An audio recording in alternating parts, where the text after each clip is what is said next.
So this is the base of my lion. It's quite big. You can see it's like 12 by 12. Um, it looks kind of weird because I build the base and this is going to be covered by the face. So it's just, I leave it open and I might fill it in with like black or whatever, or a color that I have a lot of excess of. Um, but I'm building it base layer first.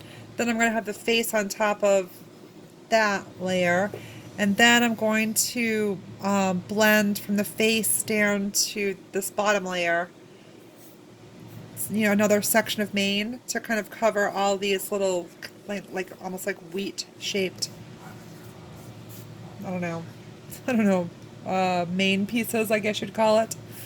Anyways, this is as far as I've gotten. I think I've got a full week into this, if this gives you any idea of how long it takes to do these. These are all little just teardrop or just regular coils that I have made into about the size of my thumbnail, and then they're all outlined with crimped paper just to give them some extra texture and to give them a difference. So this is like a tan color with orange. This is orange the dark brown. This is a warm kind of coppery brown with a cream. This is a pale yellow with a dark brown, etc.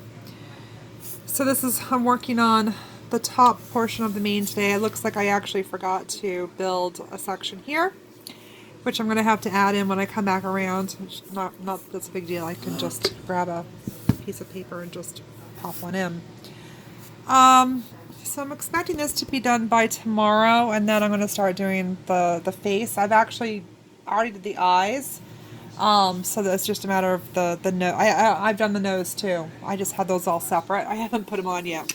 So hopefully I can start actually going through and assembling this week.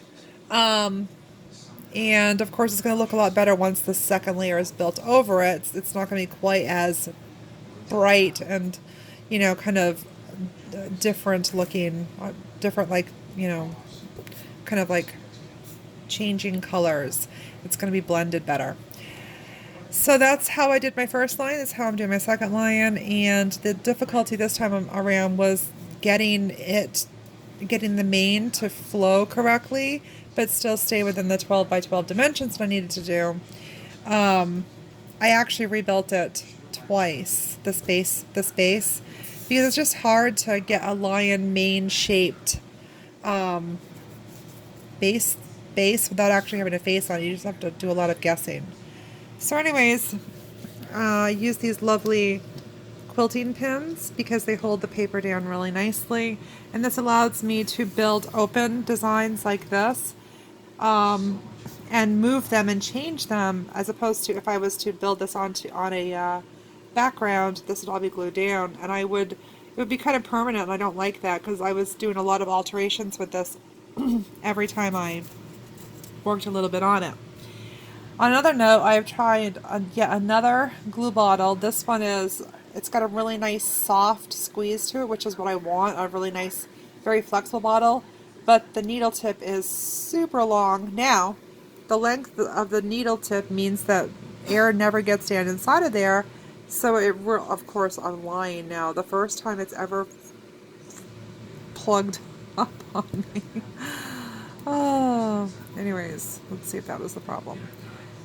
The only problem is that it takes a while to get the glue down through because it's so long. But it's really nice to stick down in here and kind of thread between these to get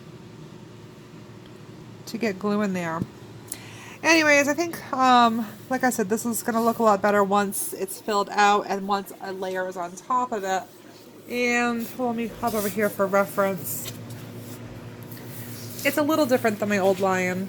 Don't mind the mess here. But see, that one's made in different layers too. Yeah, I have a huge mess. Don't mind this explosion of anyway, so you can see it's done in the different layers, the different colors. It's very similar style, and then the face is built over it. So right now I have most of the base layer done. I'm going to go ahead and build over the top. And you can see that this has, whoops, all the different colors, are like orange and white, dark brown and yellow, kind of like a beige color. This is almost like a pinky color. This is a dark orange and brown. So these are all very varied as well. And the difference between these two is going to be that on the one that I'm doing right now, I don't have these areas where it's just straight edge pieces. Those areas will actually be in what I'm going to call a middle layer. It's a blending layer. I'm going to do it a little bit differently this time. Number one, to give it a different look. Number two, so that, because I see fault with how I did it the first time.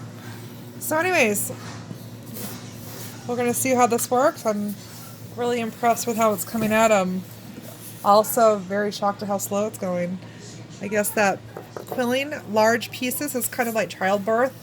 So once you're done, oops, I have the hiccups. Once you're done doing it, you forget how terribly long it took the first time. You're like, oh no, I can get that done in a few days. That's not a problem at all. That is not the case. So anyways, we're going to go ahead and keep filling in, and then we're going to move on to the blending. That should be fun. And I will update when I get this completely done with some photos and videos maybe. And maybe next week, and if I'm still working this, which I anticipate it because I've got this monogram and like 20 cats to do, I'll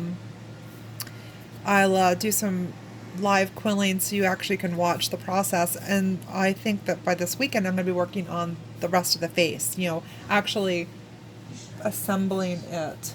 So anyways, we'll see y'all then. Bye.